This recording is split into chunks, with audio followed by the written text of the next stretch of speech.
started with our quarterly dispute resolution committee meeting. And with that, our first piece is our guests and any public comment.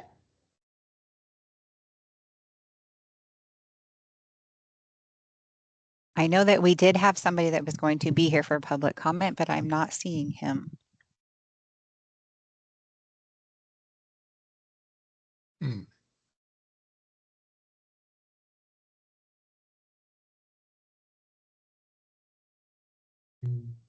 That, and I think everyone knows each other, and he is with Washington and CDRC, County CDRC, and of course Patrick. And that, and moving forward, and what I'm happy to do is pause if that person does come, to pause and go back to a public comment period if that.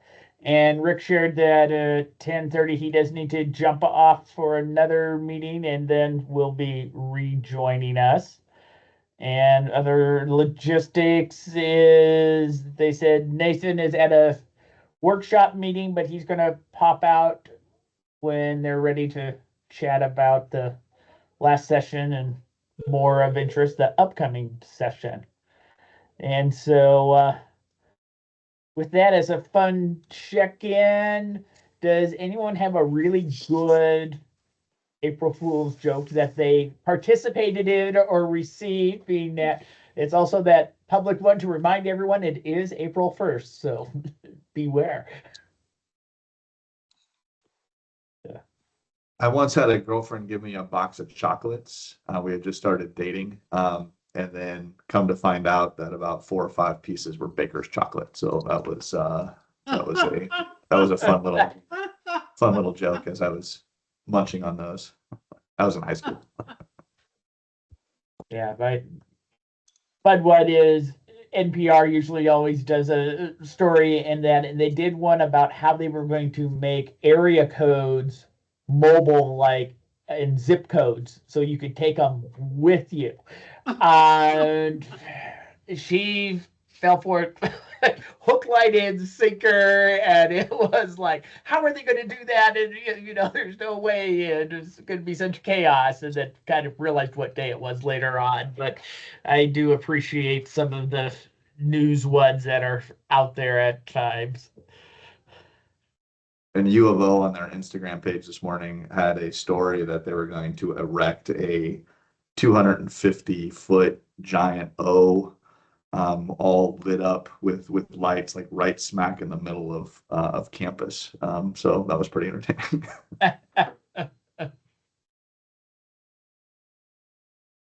Well, thank you, everybody. And with that, have people had a chance to look through the meeting minutes of our last meeting? And if so, if there's any additions or corrections in a motion. I guess it was January 7th. So Brian, I do have some corrections. Great. Several. There are 2 places, one on page 2 and one on page 3, where there's something called a reference to something called HSC. So I'm hoping that's actually HCS. And it seems like we ought to correct that. Housing and Community Services. Oh, it's Housing Stability Council. Oh, but that's not. The bills would be submitted by, for example, the first place in the bottom of page 2, where we're talking about whether HCS could submit a bill. Oh, so great. not this. Okay, I'll correct that. Sorry. And I have very little to do with the Stability Council anymore, so I do pay attention to HCS. And HCS is the one that could submit a bill regarding money if DAS approves. But anyway, I think those 2 places ought to say HCS. And then also on page 2, and these aren't minutes errors, these are my errors. In the bullet, the next to last bullet, when I'm talking about the history of the special assessment, it should say that it says now about 1997, the old Mobile Home Coalition increased the fee from 3 to 7. That should be 1999 is the correct date of the correct year of that happening. And then on the next line, when it talks about increasing it to $10, that happened in 2015.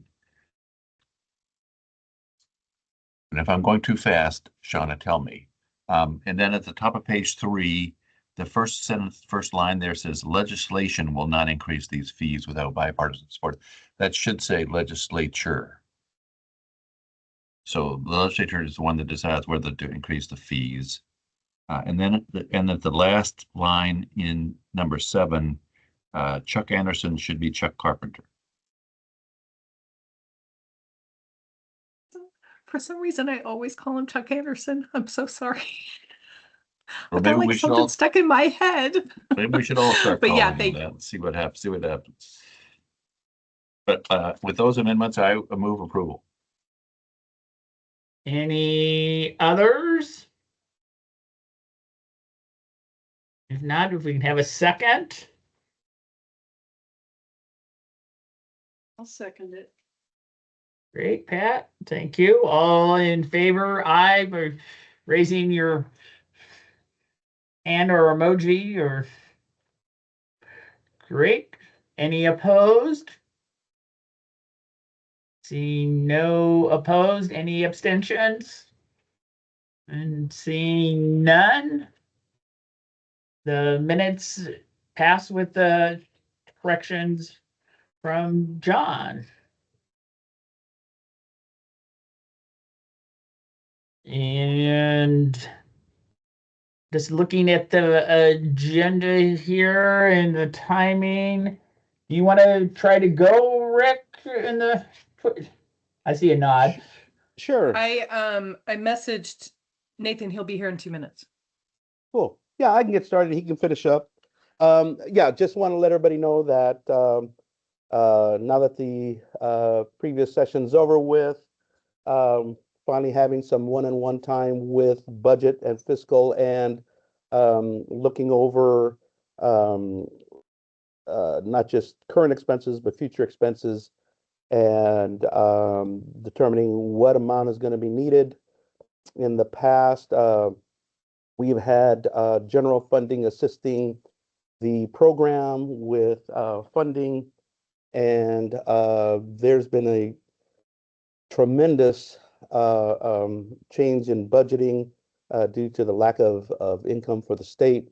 So it may be that we won't have any general funding assistance for any of the manufactured housing programs on our side for the replacement program or the MMCRC. So we have to take that in consideration, and then not only take that in consideration, but also take consideration that if we raise fees, how much do you raise it before you have to turn around and raise it again? So that's all that has to be considered. And again, we just finished up with budgeting, so we're gonna hopefully get a nice clear picture moving forward. Working with government relations on the legislative concept, and we'll keep you guys posted as we move forward.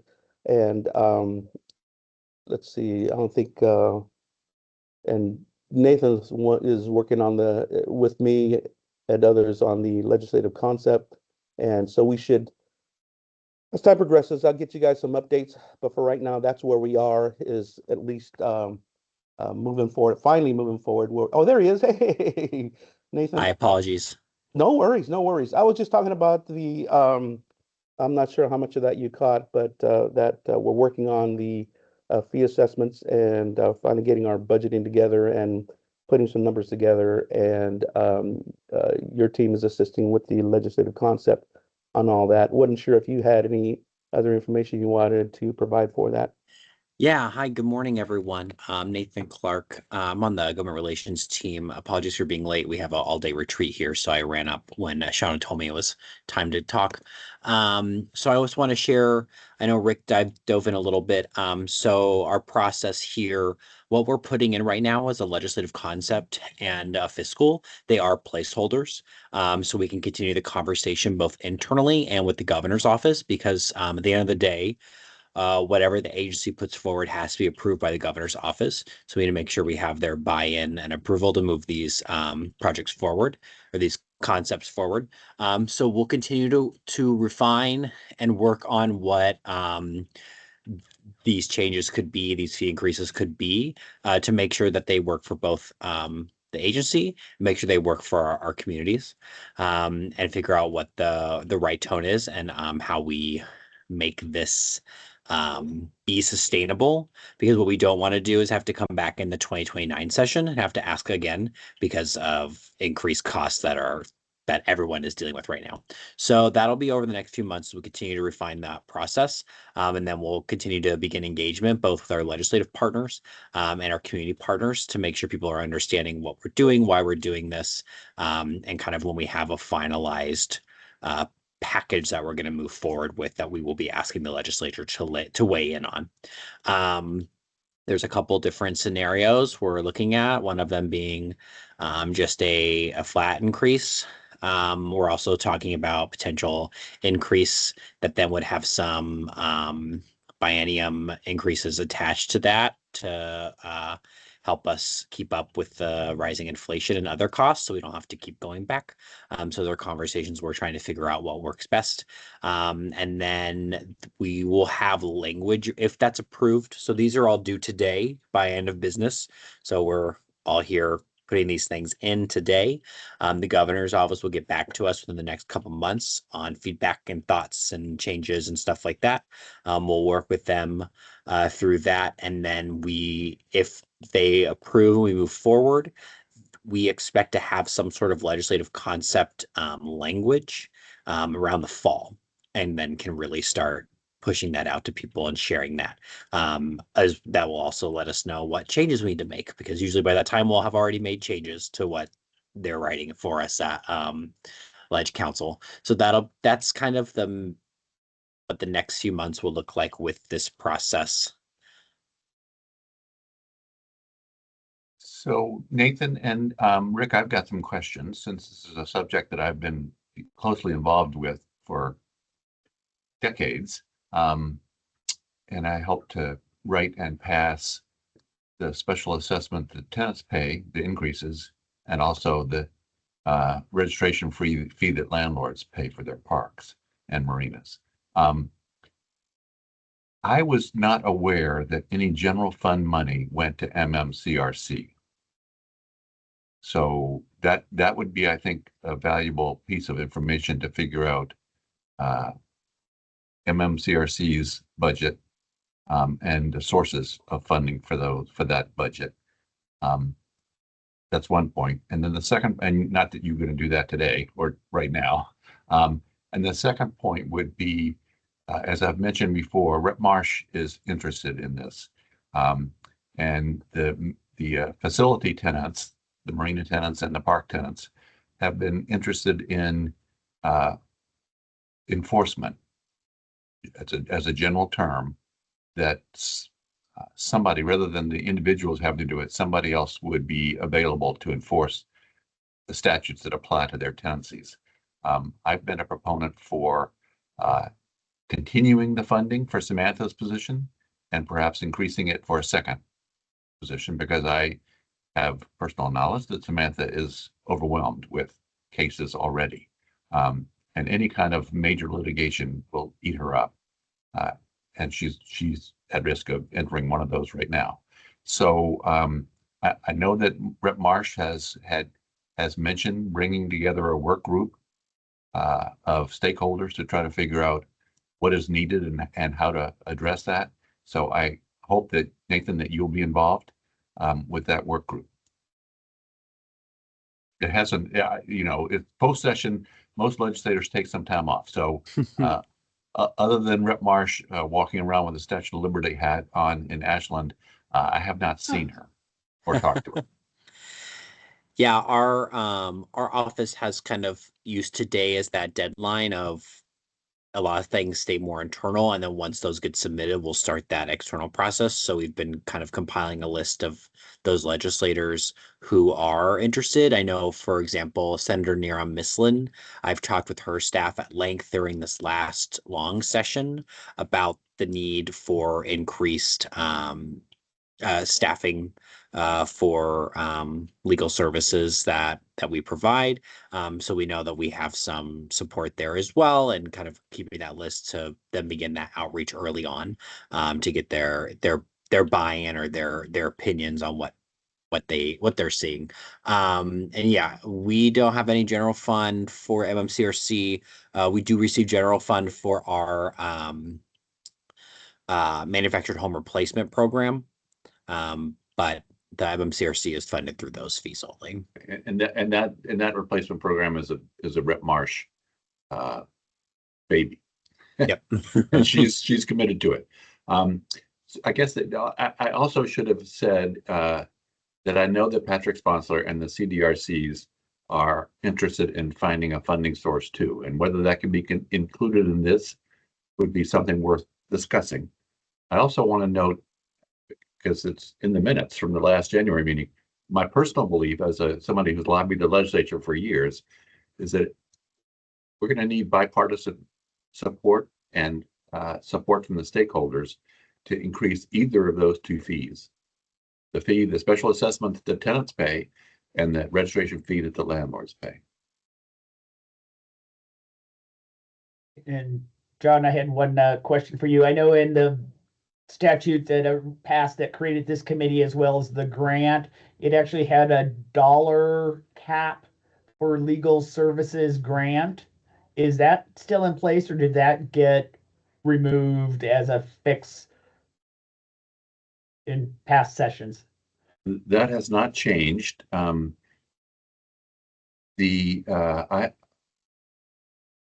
and I have the benefit of sharing the same office. She actually has a better view than Catherine. With Erica Norte, who is our Hente, who is the overall Oregon Law Center director, and she's responsible for the OLC budget. I think that right now OLC is subsidizing that $100,000 for Samantha's position to cover all the costs, and I think OLC is okay with continuing that. So I haven't talked to anybody about increasing that amount of money per year, but I do worry about whether there's enough money to continue that position going forward and have a second position going forward. Yeah, again, it is tied to those legislative concepts, and if it needed to be a fix so people don't have to go back and ask, it doesn't, being that there is that cap in there that says you can't have more than 100,000. Whoever is the contractor the grant can't be more than 100,000. So just at the history of that, Brian, was it at the time that bill was written? So that bill was adopted in 2019 and developed in 2018. At the time, we had an idea from MMCRC and HCS how much money was available from the tenant special assessment. And so that was our thinking, was, oh, there's enough money, and we'll just, for 4 years, $400,000, $100,000 a year, that should work. There wasn't any more science to it than that. Just to interject, the actual amount is 200,000. Okay, thank you. Yeah, Per biennium. right. Can someone remind me what the MMCRC annual budget is? Like what, or is that public information? I don't believe it's public information at this point. Is that something we can talk about here?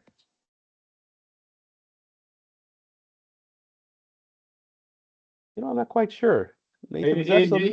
It's a little, I That's- would, as the chair say, it's kind of on the gray Yeah, side. I'd rather not. because Okay, It, I'm, no, it's important because it funds the position and the program, which is what the purpose of this committee is on, is the dispute resolution requirement. And so you can't have one without the other. If MMCR went away, how the program and this committee is a hard piece, which is in statute. So I think they are intertwined as well as the legal services piece and brand. Okay. So well, I'm definitely not an advocate for eliminating the MMCRC, so don't no, get me wrong on that. But I would like to remind everybody that the whole reason that this mediation, mandatory mediation, and Samantha's position was written into law was to handle something called enforcement, which we talked about a few minutes ago. Just the fact that in order for a tenant to access justice under Chapter 90, they must hire an attorney. And just being on the front lines, I see it week after week after week. And while mediation, I love mediation, I find it incredibly valuable. It is not solving the vast majority of the issues that are coming up. And these tenants don't have the money to sue. And they also can't find the attorneys to help them when they do have funds to sue or a legitimate claim. And so I guess my concern is we made that decision back in 2019-ish about the funding that it would take to fund the position and the mediation. And what we were comparing it to are a lot of other options at that time, including we studied the program from Washington State where park tenants submit their issues about their landlords, their disputes, to the Washington State Attorney General's office, and they have funding for the Attorney General's office to investigate that and decide if it's a merited claim. And then the state does their research and will fine the landlord or take the landlord to court for the tenant. And we studied the costs of that. We did the research. We decided that's too expensive. Let's do this program instead in Oregon. So if we're now talking about increasing the costs to the tenants for that, I'm gonna wonder what more is how much more access to actual enforcement are they getting? And would it be the right time to, and maybe it's not this group, but at least explore other options like additional attorneys or free access or someone who is actually coming in and doing the research to find out if these claims are legitimate, and helping tenants find access to justice, because the access to justice is the number one thing that I'm seeing that tenants have a hard time with. So Angela, let me just note that I think that's not a subject this committee can figure out.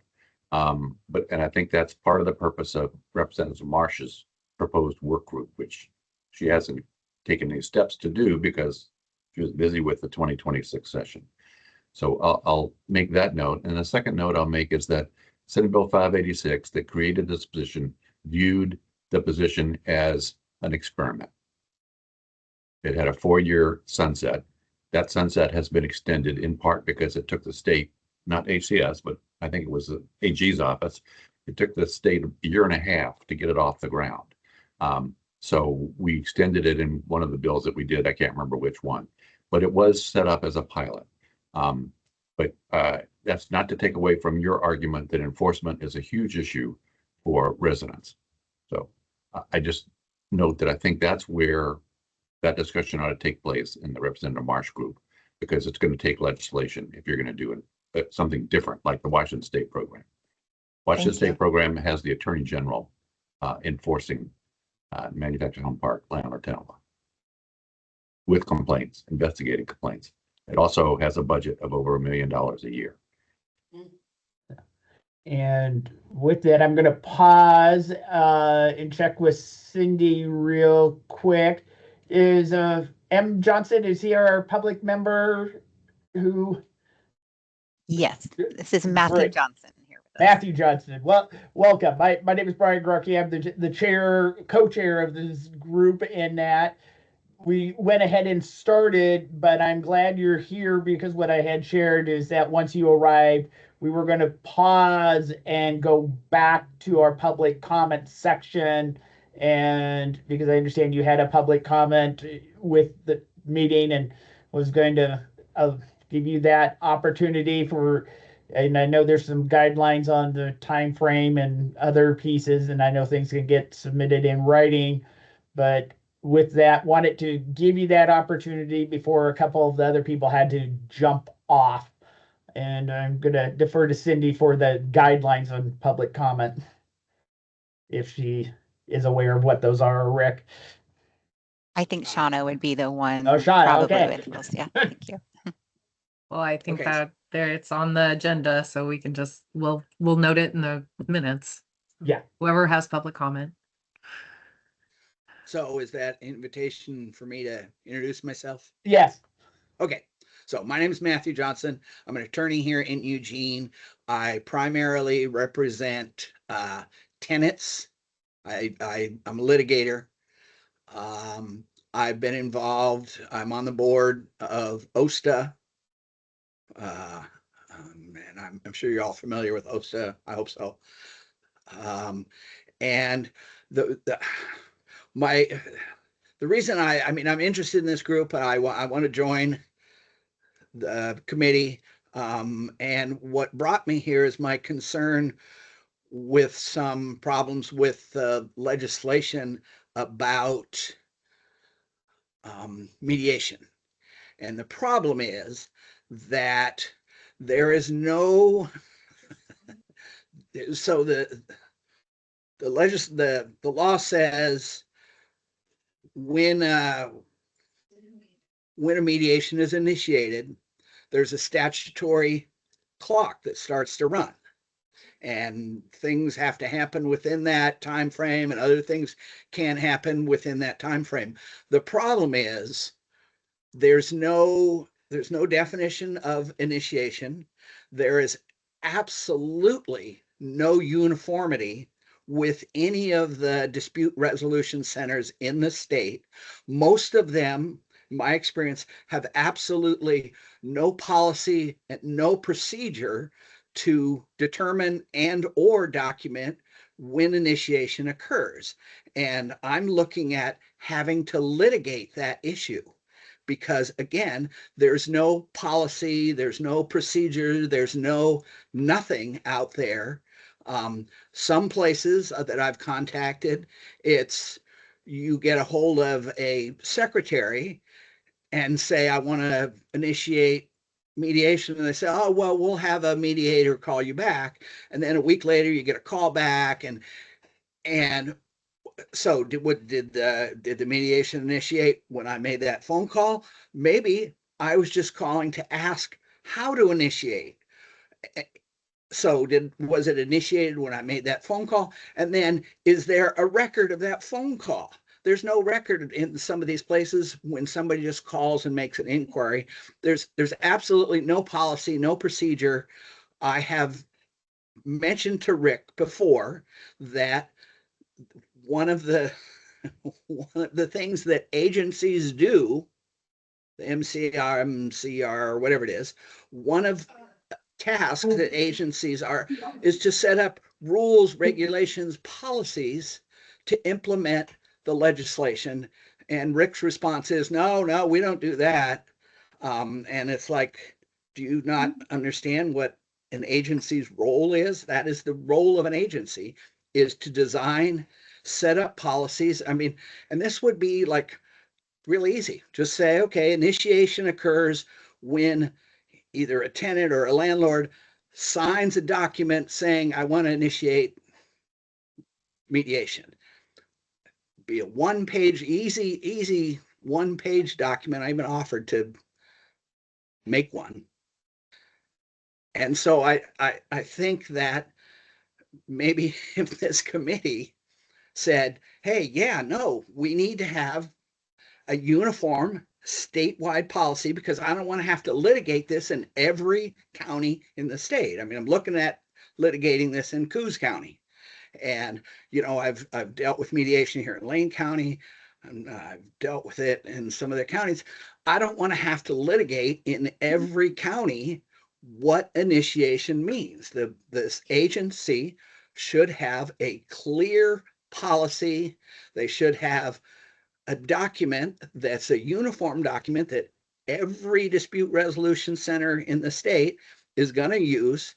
And so, you know, I don't have to waste my time and my client's money litigating an issue that should not have to be litigated.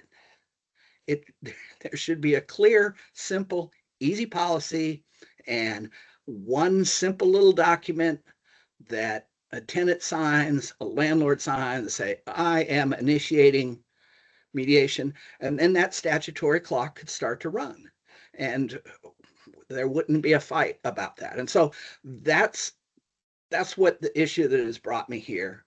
And hopefully this committee can consider that and maybe recommend that the agency actually do their job, which is to set policy and, you know, create forms for all these different groups around the state to use. Anyway, so that's why I'm here. I'm also just, again, I'm on the OSTA board. I represent tenants. In particular, my expertise is in facility law. And, you know, so I'm generally interested in this stuff. I often interact with Mr. Pryor. And so I'm here. I'd love to be part of this committee. I'm not sure what the process is, except that I have to at least show up. So anyway, that's what issue that I would like to see this committee deal with and hopefully the agency deal with. So thank you. No, thank you. And and just for your information, Angela is actually the OSTA representative who actually has a seat in this committee as outlined in statute in that. And appreciate your piece as well as coming forward and saying, hey, you have some interest in potentially becoming a member in that. And I will defer that to Rick, that because it falls within his, and would encourage you, if you want to submit that, your comments in writing, so it becomes part of that record as well. That helps, but it's also a recorded meeting. So thank you. I just wanted to add, Rick had to step away to a required meeting with the executive team, but I wanted to add that our team is currently working with the DOJ, which is who we have to consult with for rules. I don't know if you knew about that, Matthew Johnson, but we have lawyers that we work with. And so we can't make rules unless we check with them. So just wanted to let you know that, and we are working with them on mediation. Yeah, I'm an attorney. I understand how agency rulemaking works. Thank you. Well, good, because you had made it sound like it was just administration. So I just wanted to make sure you understood it was also the DOJ. The whole process there. So with that, we can step back into our agenda, and don't know if Nathan, you had anything else before on the legislative piece that we were discussing before I interrupted and moved things. And I see John has his hand up. I'll let Just John ask. I should have noted this earlier. When Angela asked about the MMCRC budget, Nathan provided a lot of information on that very point to Rep Marsh a couple of months ago. I can't remember when it was, Nathan, but maybe it was a year ago. I think it was more like a year, but it all blends together. Yeah. So, I mean, I would say, I would expect that the work group that Marsh calls together will have that information. I'll just say, Thanks for the opportunity to talk a little more about this. I look forward to briefing this committee when we have some more concrete, like this is what we're going to do. It's such a tough time right now because we're in that in between of getting the placeholders together, trying to figure out what's the most equitable path forward. How do we make sure we don't have too big impacts to all parties involved, but also make sure that our program can stay solvent. You know, a lot of big questions. I know not just our agency, but a lot of agencies are having to ask for a lot of their programs. And then happy to come back at the next meeting and talk more about that when we have some a little more certainty to figure out how best we can engage with not only our partners here, but our partners in the community, as well as our legislative partners. We're trying to figure out what that larger plan looks like, because I do expect this to be somewhat, I don't want to use the word contentious, but definitely a lot of conversations around this if this comes to a long session, if the governor approves us moving forward with this. So just thanks for the opportunity. And I need to hop back to my retreat downstairs. Great. Well, thank you for joining us and have a great day. Thank you. Bye. Yeah. And so with that, I think we are up to the follow-up from the last meeting on the non-compliance document, and there's 2 forms and a copy of the letter that I know goes out to the residents was also provided. I think it was information, I believe. And with that, I believe Ken was. Sure. At least your name is next to that on the agenda. It's, well, whatever's fair. I can share those documents if you like, or Cindy can bring them up. I don't know whether you've got it on your desktop or not, Cindy, but I can attempt to bring them up. And this shouldn't be a surprise to anyone. I think we discussed these in the past. And let's see if I can bring that thing up. And I think what I saw the changes is it did appear the languaging had changed in the letter that went out to parties. Right. From your office. It's been sanitized, I guess, to not directly to give any CDRC personnel's reference to them. And let's see if I can share this thing.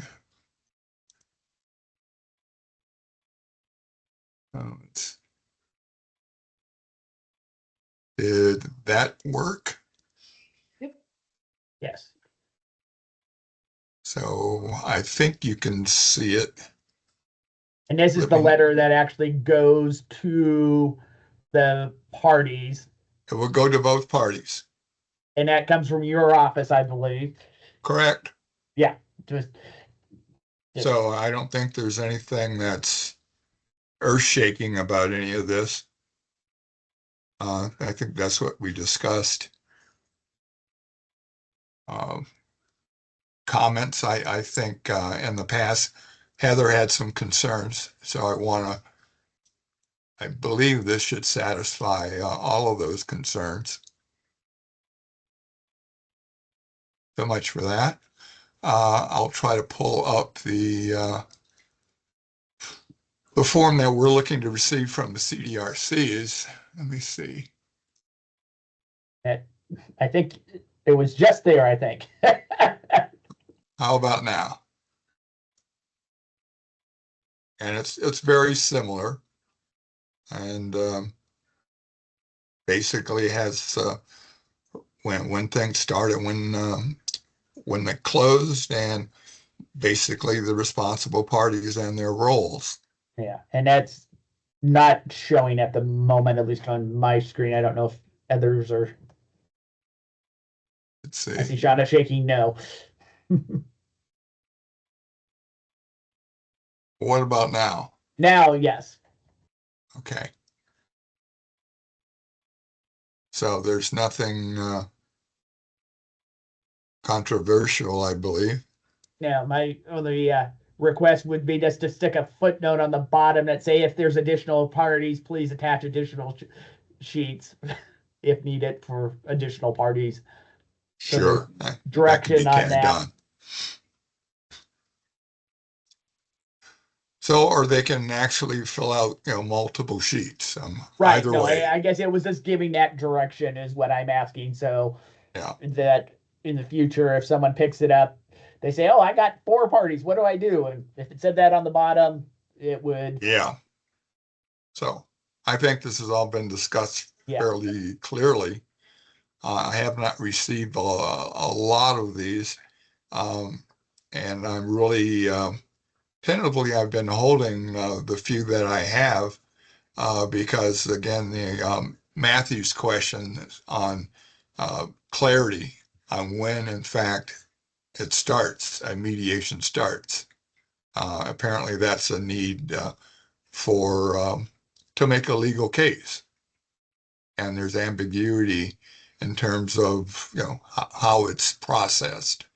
And I suspect that we'll get that information from the DOJ, right, Shauna? So we're a bit of holding. We hope to have had an answer by now, but they keep asking more questions. So with that, I'll turn the movie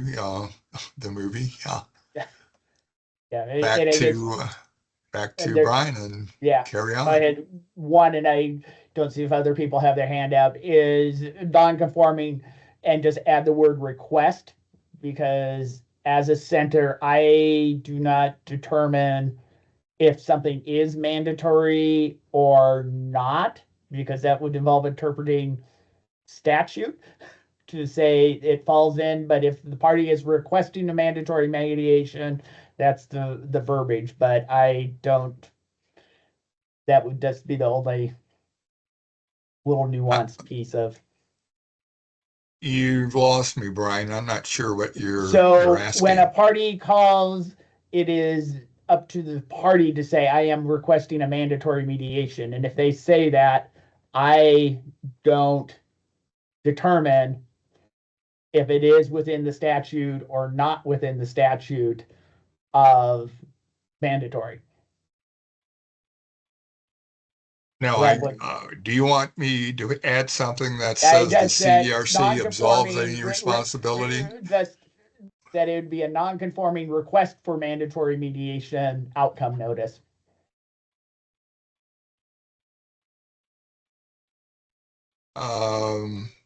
I think I understand, but I think that's getting a little bit into the weeds, and hopefully we can get that clarified with the DOJ. Yeah, no, that's fine if that's on the radar for them too. So, no, there's no intent to ask anyone to make any determination on statute. Although, I'll tell you from personal experience, I've had people call up from CDRCs and ask, is this mediationable? And sometimes it is, sometimes it's not. But I don't think you're making any kind of significant liability in any case. Yeah, and if parties are willing to mediate, they're willing to mediate, and is that piece. That's that. Yeah. Yeah. Okay. Moving right along. Yeah. All right then. And I didn't see, don't see any hands or questions. So with that, we can move on to our Shauna and our first set of reporting. Yes, you want me to share my screen? If you'd like, if that's helpful. If you guys have it, hopefully you have it up. But here, can you see that? Yes. Mm-hmm. Yeah. And everybody should have gotten a copy of it. Yes. And Not the head so, nods. can you see it? Yes. I can see it. Okay, great. So the date Heather shared from July to December, and then others shared October to December, which is all we were looking for. So I went back. We did get some responses in Qualtrics from July to October.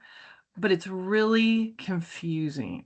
And I don't know how to even explain it. And I was going to share it here just for you to see. I think these numbers seem great. We didn't know what to do with court ordered, so I just made it separate because it's not mandatory or voluntary. I know Lincoln County had one that was court ordered, and they count, let me see, yeah. And they counted it as mandatory. So there were just little things like that that I don't know if I'm getting too detail oriented, if it even really matters, because really all we want to do is share these numbers with the legislature when we're, requesting increasing fees. Does anybody have any questions?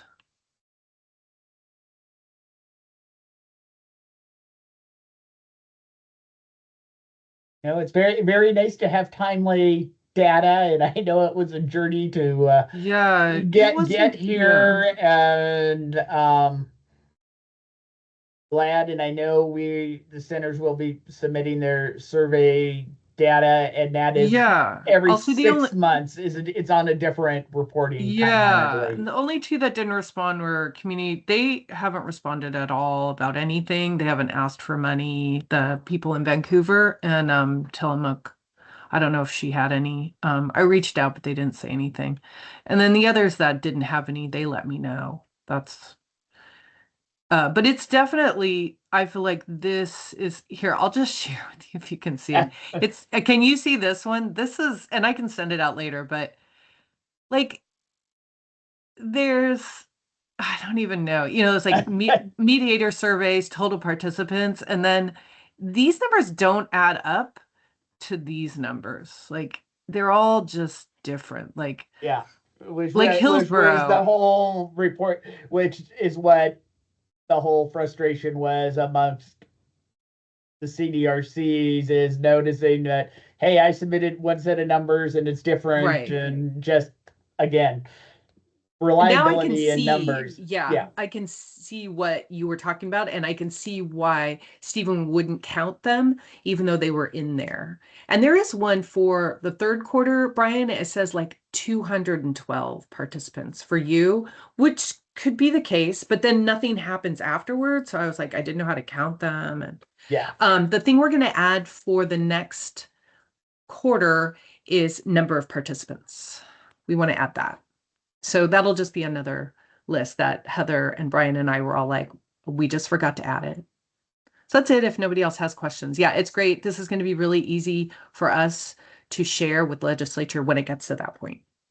Yes. What is the definition of the column that was titled inappropriate? Is that Heather can explain that. Okay. Thank you.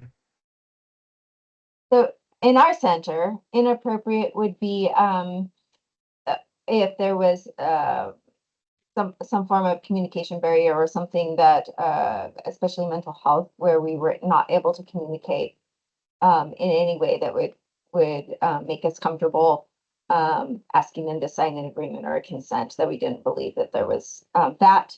Another place where it's inappropriate is if there's violence or some kind of reported thing that is against our policies. Or it is sometimes a mediation would be help me to get along better with them, and when we try to drill into it, there is no actual conflict that would be that would have an outcome. So we can give some conflict coaching, and then that goes into direct services, but sometimes it's just inappropriate for mediation because there isn't a conflict. They just were looking for a friend or somebody to talk to. Thank you. Thanks, Heather. Yeah. If anybody else didn't get that copy that wanted it, I can email it to them as well. And just a clarification, Shona, being that we just ended a quarter, you're saying the participant count will start in July, or? Well, did you say you want to do it every 6 months? I thought we were going to do it every quarter. Every quarter, I think was fine. Yeah, so I wanted to start it this quarter. I was going to send out the new form. I didn't want it to be confusing because it's not due till because it ends now and then we give the centers a month to fill it out. So Yeah. it's due like May 1st. April 30th. Yeah, So this- I'm gonna send it out this week. I can send it out. Just Yeah, so by the end of that's this week, I'll have yeah. it to people. why just to avoid it, someone having to resubmit something if it was covering the January to March 31st period for participants.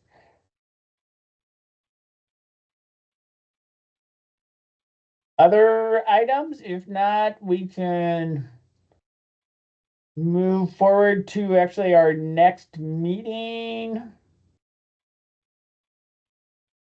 piece, and we may actually be done within an hour here, and that's not a joke for those who joined us later that it's April Fool's Day. So Brian, the agenda actually has legislative update. Did you Yeah, I take didn't that know if you Yes. want to do legislative. Nathan and I?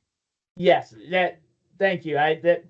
Just realized that was a different item than the BEPs. So yeah, so I guess we're on Should to I call legislative Nathan updates. back? If No, I don't think he has to be back, but Yeah. if Think you so. want him back, sure. I didn't know if you needed him to add information to your legislative update. No, there isn't a whole lot to say about the 2026 legislature with regard to landlord-tenant law. There weren't any bills introduced that were specific to facility tenancies. The main deal was the budget, and the budget ended up being not as bad as feared because the state's economy improved somewhat. So the Legislative Revenue Office does a report towards the end of each session that the legislature then uses to figure out exactly how much money do we need. So it turned out to be that the shortfall was less than feared, and also the legislature amended disconnected part of the Oregon tax system from the federal tax system, which had some proposals in Trump's big beautiful bill that would have reduced revenues by a lot. So the shortfall for the for the current 26 to 27 fiscal year was not as bad as feared. It is as bad as feared for the 27 to 29 budget. So next session, 2027, there's not going to be extra money unless something changes dramatically. And I think everybody is assuming that's not going to happen. So when you talk about, for example, enforcement or general fund money for MMCRC, you have to accept, or you have to understand that there may not be any money because there's going to be a shortfall for other things that are important also. So that's the first note to make. Second is that there weren't any bills specific to facility tenants. There were a number of bills on landlord-tenant law, but they were mostly aimed at general landlord-tenant, like apartment law. And a couple of them actually do impact manufactured home park and marina tenancies. So one that does not was 4120, which came from Multifamily Northwest, which is a large association, the largest association of apartment tenancies. And it's a bill that allowed apartment landlords to amend their rental agreements unilaterally to prohibit smoking inside a unit or inside a common area, on the theory that cigarette smoke does not acknowledge or respect walls. And so there's some landlord has to give 180-day notice. They have to do a couple of other things because there are some people that are addicted to smoking. They're going to have a hard time stopping. So that 4120 passed. And then there were three bills that my organization worked on and introduced. One with Representative Marsh. The one with Representative Marsh was to copy sort of a bill that she and I worked on and Bill Miner worked on in the 2024 session with regard to that bill had to do with regard to manufactured home parks that were destroyed by natural disasters. It reflected the experience with the Almeda wildfire in Labor Day 2020 that destroyed some 20 manufactured home parks between Ashland and Medford and about 2,000 manufactured homes. And so that bill only applied to facility tenancies. And this session extended that concept to apartment tenancies. And that bill was negotiated with Multifamily Northwest to make sure that it was acceptable to both sides. And there were two other bills that my organization worked on that did two other bills that also were negotiated. One has to do with the use of portals, payment portals, and which is a trend in landlord-tenant world. And what the bill would do would be to require that a landlord can provide an electronic payment portal, but that can't be the only way a tenant can pay. I think we've all had frustrating experiences with internet when it doesn't work like it's supposed to. And so it can be great when it works. It can be disaster and frustrating when it doesn't work. So that bill is Senate Bill 1523, and it provides some sideboards for using portals for notices and payments. Is a portal going to be required in addition to other? Okay. No. It just allows landlords to provide a portal, but if a landlord does provide a portal, that landlord has to provide another additional way, such as the traditional, here's my check, stuff. And to acknowledge that some people are just not comfortable with doing stuff electronically. And then the third and last bill that I wanted to mention is 4123, and it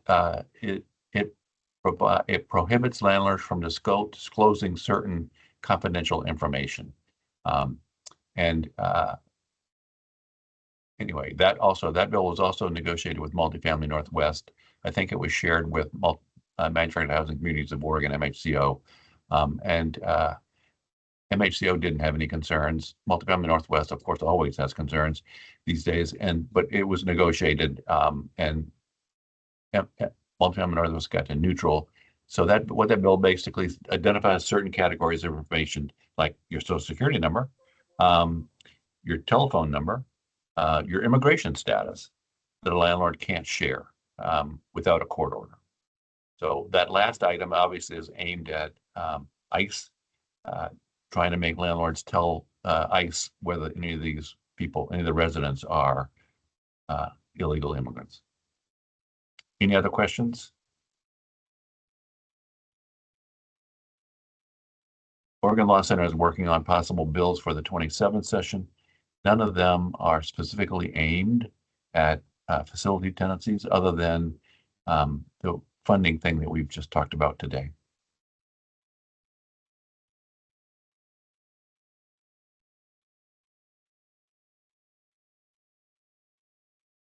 Any questions or comment or discussion on that?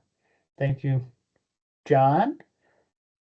Just a last item, I guess, is a housekeeping one. Is our next meeting is actually scheduled for July 1st, and with the 4th being on a Saturday, I did want to put out to the committee members a question if moving it 1 week to the 8th would help folks with attendance. It's a little bit, it's in the middle of the week either way, but just wanted to check.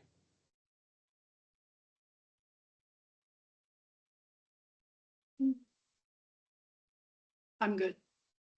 Not hearing anything, we will keep it as scheduled, July 1st, 10 to noon. Anything else? If not, I see Jan was able to join and get in. It's awesome. I know you've had tech issues with being on the river and that, so great seeing you. And with that, we can adjourn the meeting if there's nothing else. And this is Pat. Vandecouvering. I know some Vandecouverings, Alan and Joan. Okay. They're up in the Salem, Woodburn area. I'm married into the family, and there Ah. are so many. There are so many. There are so many. So I don't There's know them all, bazillions. but I guarantee And- you my And I'm gonna married, they're interrupt you guys related. real quick. I don't know if I can, but Yeah. you are still Okay. being recorded as part of the public meeting, so. That's fine. Oh, If that's an issue, I just. Great. Have a great day, everybody. Thank Bye. you. Thanks. All right. You want to stop the recording, Cindy, or?